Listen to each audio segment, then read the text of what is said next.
Dana, what I said in private is exactly what I'll say here, which is that the judgment that every voter is making of every one of us up here is who has the experience, who has the vision, who has the judgment to be commander-in-chief. That is the most important decision for the voters to make. That's a standard I'm held to, and it's a standard everyone else is held to. And I will note, in the whole course of this discussion about our foreign policy threats, it actually illustrates the need for clarity of focus. My daughters, Caroline and Catherine, came tonight. They're 7 and 5. And you think about the Los Angeles schools canceling their schools today. And every parent is wondering, how do we keep our kids safe?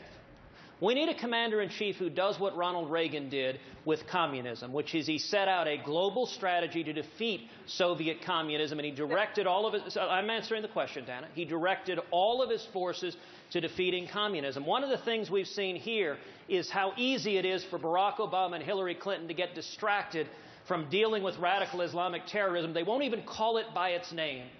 We need a president who stands up, number one, and says we will defeat ISIS, and number two, says the greatest national security threat facing America is a nuclear Iran. Senator, a lot of people we need to be focused on defeating radical Islamic terrorists. You made in private. I just want to clarify. What you're saying right now is you do believe Mr. Trump has the judgment to be commander-in-chief. What I'm saying, Dana, is that is a judgment for every voter to make. But what I can tell you is all 9 of the people here would make an infinitely better commander-in-chief than Barack Obama or Hillary Clinton.